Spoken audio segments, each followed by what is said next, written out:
Welcome back. और इस वक्त हम मौसमी सूरत हाल से पहले जो सियासी मौसम है उसके बारे में तस्करा करना चाहेंगे। और पाकिस्तान में एक अजीब किस्म का प्रेसिडेंट सेट हो रहा है। 12 बजे अदालतें खुल जाती हैं, रात के 3 बजे या सुबह के 3 बजे आप कह लीजिए हल्फ बर्दारी हो जाती है।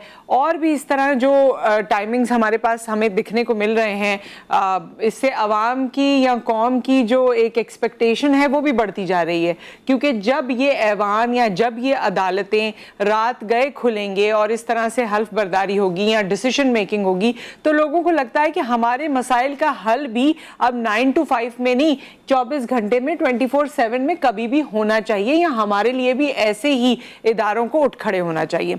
बहरहाल ये बहस तो बाद की है। कल सोशल मीडिया पे परवेज इलाही साहब रिज्यूम हुए हैं और हल्फ बर्दारी होगी, और ये सारा कुछ जो कुछ भी था वो काफ़ी लोगों ने शान और शौकत से उसके स्टेटस लगाए हुए थे। इस हवाले से हमारे साथ मतीन हैदर साहब मौजूद हैं, ब्यूरो चीफ हैं GTV इस्लामाबाद के। आपको खुशामदीद कहते हैं, अस्सलाम वालेकुम। और आपसे जानेंगे कि इस वक्त क्या ये सियासी सूरत हाल, जितना मैंने अभी एक तमहीद बांधी है, इस हवाले से आप क्या कहना चाहेंगे मतीन साहब? जी बहुत शुक्रिया। पहले तो आपके बहुत खूबसूरत अल्फाज हैं। अब 9 to 5 नहीं बल्कि 24 आवर्स जो है वो सियासी डेवलपमेंट्स और अहम तरीन फैसले होते हैं। इसके ऊपर सिर्फ मैं ये कमेंट करूं कि आज सुबह 3 बजे जो हलफ हुआ उसकी वजह ये थी कि पहले सुप्रीम कोर्ट ने हुक्म दिया था गवर्नर पंजाब बलीगुर रहमान को कि वो रात 11:30 बजे तक इनसे नामजद वजीर आला परवेज इलाही से हलफ लें। तो वो यकीनी तौर पे मुस्लिम लीग का राजगीर रद्द-ए-अमल आ गया। उन्होंने कहा कि हम फैसले को किसी सूरत में नहीं मानते, क्योंकि बलीगुर रहमान उनके अपॉइंटेड किए हुए गवर्नर हैं, तो लिहाजा इस बात का कोई इम्कान नहीं था कि गवर्नर उनसे हलफ लें। और उसके बाद कोई और आईनी ओहदेदार वहां पे मौजूद नहीं था जो परवेज इलाही से हलफ लेता। तो इसलिए सुप्रीम कोर्ट ने सेफ साइड करते हुए कहा कि अगर गवर्नर नहीं मौजूद तो फिर सदर पाकिस्तान उनसे हलफ लेंगे। तो पहले रात 2 बजे का वक्त आया, फिर लेकिन परवेज इलाही साहब लाहौर से इस्लामाबाद पहुंचते पहुंचते ऐवान सदर में हलफ से कबल उनकी सदर आरिफ अलवी से मुलाकात हुई। और फिर सुबह 3 बजे उन्होंने कमोबेश 2:45 के करीब उन्होंने अपना हलफ उठा लिया। और ये सादा तकरीब थी जिसमें उनके फैमिली के अरकान और उनके साहिबजादगान और PTI की कुछ सीनियर लीडरशिप ने शिरकत की। तो ये आपने जो नुक्ता उठाया था कि ये रात के ये इसकी वजाहत ये है कि बिल्कुल चूंकि बेयकीनी की सूरत हाल इंतहा के ऊपर थी, सुप्रीम कोर्ट का फैसला आ चुका हुआ था, मुस्लिम लीग नून की जो लीडरशिप है वो फैसले को मानने से इनकारी थी।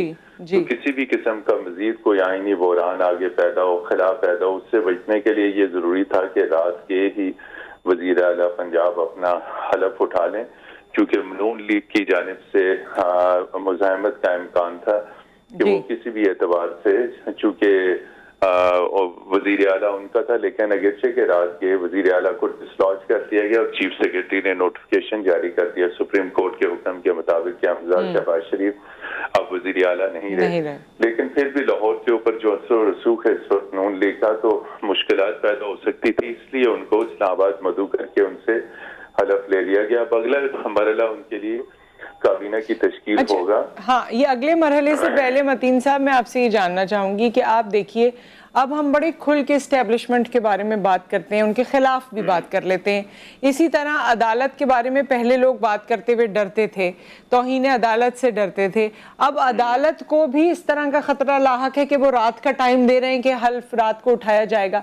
तो ये तो हमारी सियासी सूरत हाल किस तरफ जा रही है कि ना हमें जो स्टेट के पिलर्स हैं वो उनको भी हम हिला कर रख रहे हैं। अगर मेरा मिजाज ये है कि जी फैसला ये आना चाहिए, यही नून लीग है। जब इमरान खान साहब के हवाले से फैसला आया तो इन्होंने कहा अदलिया की वाह की, लेकिन यही नून लीग है जो रात से सोशल मीडिया पे, ट्विटर पे अपने स्टेटस लगाई जा रही है कि जी नाइंसाफी हो गई, बड़े दुख का मकाम है और बहुत इनके साथ ज्यादती हो गई। तो हम तो इदारों को खुलेआम ललकार रहे हैं। क्या आप समझते हैं कि ये पाकिस्तान की सियासत के लिए या पाकिस्तान के लिए ओवरऑल ये मस्बत है? जी नहीं, बहुत पहले तो आपका बहुत उम्दा सवाल है और बड़ा अहम सवाल है। और ये देखिए कि ये सारी जो सियासी डेवलपमेंट्स जिनकी तरफ आपने इशारा किया یہ ساری چیزیں چلتی رہیں، لیکن سب سے پہلے جب ہم کہتے ہیں کہ سب سے پہلے پاکستان، تو ہمیں پاکستان کو مستحکم کرنا ہے اور اسٹیٹ کے پلرز جو ہیں وہ مضبوط ہونے چاہیے.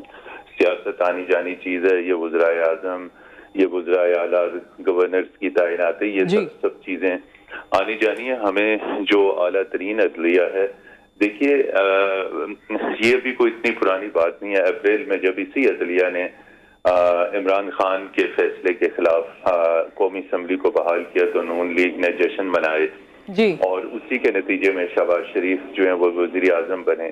اس وقت ان کے لیے اعلیٰ عدلیہ بہترین تھی، ان کے لیے بہت میٹھی تھی. اور پھر اسی عدلیہ نے اب جب حمزہ شہباز شریف کی حکومت کے خلاف فیصلہ دیا اور ڈپٹی اسپیکر دوست مزاری کی رولنگ کو کالعدم قرار دیا، تو اب وہ عدلیہ ان کے لیے چپنے لگی ہے. اور پھر اسی طرح آپ نے جس طرف اشارہ کیا، اسٹیبلشمنٹ کو بھی تنقید کا نشانہ بنایا جاتا ہے، سپریم کورٹ کو تنقید کا نشانہ بنایا جاتا ہے. ایک ڈیسیجن سے ایک روز پہلے سے ہی سپریم کورٹ آف پاکستان پہ نون لیگ، یعنی نون لیگ اور ان کے جو اتحادی ہیں پاکستان ڈیموکریٹک موومنٹ، تمام رہنماؤں کی جانب سے پریشر بڑھ رہا تھا کہ فل کورٹ بنائی جائے، فل بینچ بنایا جائے. تاہم چیف جسٹس نے جب انکار کر دیا تو سپریم کورٹ آف پاکستان کی یعنی اعلیٰ عدلیہ کی تصدیق شروع کر دی گئی. تو اس کے اوپر آپ کا یہ کہنا ہے کہ یہ کارروائی ہونی چاہیے، بالکل کارروائی ہونی چاہیے، لیکن سپریم کورٹ خود دیگر معاملات میں الجھی ہوئی ہے. ان کے سامنے زیر التوا کیسز بہت سے ہیں اور ججز کیسز کی ہیئرنگ میں مصروف ہیں. اب اگر کنٹمپٹ آف کورٹ کی پھر ایک پروسیڈنگ شروع کر دی جائے، معاملات اس طرح شروع کر دیے جائیں تو پھر اٹینشن ڈائیورٹ ہو جاتی ہے. لیکن جو ججز ہیں، honourable chief justice of Pakistan Umar Ata Bandial اور ان کے ساتھ جو بینچ تھا، تو چیف جسٹس یوزلی اپنی آبزرویشنز کے ذریعے وہ سچویشن پہ کامنٹ کرتے رہتے ہیں. اور جب کیس کی ہیئرنگ ہو رہی تھی تو وہ گورنمنٹ اٹارنیز کے ساتھ مکالمے اور تمام تر چیزیں وہ کر رہے تھے. تو اس کا اختتامیہ یہ ہے کہ ہماری ریاست پاکستان اول ہے، ہماری مسلح افواج، ہماری جوڈیشری، ہماری پارلیمنٹ، یہ ہمارے کانسٹیٹیوشنل انسٹیٹیوشنز ہیں. متین صاحب، قطع کلامی کی معافی چاہتی ہوں کیونکہ ہمارا سیشن آپ کے ساتھ کلوز ہونے والا ہے. بس مختصراً یہ بتا دیجئے کہ اس سی ایم شپ کے بعد کیا آسانیاں ہونے والی ہیں اور کیا مشکلات ہونے والی ہیں؟ جی اس کے آگے اب مشکلات ہی مشکلات ہیں، اس لیے کہ جو رولنگ کولیشن ہے آج بھی ان کا ایک اہم اجلاس اسلام آباد میں متوقع ہے. اگرچہ کہ پرویز الہی وزیر اعلیٰ پنجاب بن گئے، لیکن نون لیگ اسلام آباد میں بیٹھ کے فیڈرل گورنمنٹ ان کے ہاتھ میں، ان کے لیے مسلسل مشکلات پیدا کرے گی. اور پھر پنجاب اسمبلی کے اندر بھی ان کی ایک خاصی اکثریت ہے، یعنی وہ مضبوط اپوزیشن میں ہوں گے تو وہ تمام تر ہتھ کنڈے استعمال کریں گے کہ پرویز الہی کی حکومت چلنے نہ پائے. جی بہت بہت شکریہ آپ کا، آپ کے وقت کا اور اس تمام تر انفارمیشن کا. خواتین و حضرات، یہ سیاسی وہ صورتحال جو کل سے آپ اور میں دیکھ رہے ہیں اور اس میں عوام کا رد عمل بھی آ رہا ہے، سوشل میڈیا پہ بھی بھرپور قسم کا رد عمل آتا ہے. اب تو پتہ چل جاتا ہے کہ فیصلہ کیا آیا ہے، فیصلہ کیوں آیا ہے، فیصلے سے کتنے لوگ مطمئن ہیں. بہرحال سیاسی صورتحال جو بھی ہے، بینگ پاکستانی، جس طرح میں نے پہلے بھی کہا کہ اب تو میرا وہ پوائنٹ ہے کہ میں سمجھتی ہوں کہ بس اللہ تعالیٰ پاکستان پر رحم کریں اور اللہ تعالیٰ توفیق دے دیں اور اللہ تعالیٰ کچھ ایسا کر دیں کہ ہمارے یہاں بہتری آ جائے.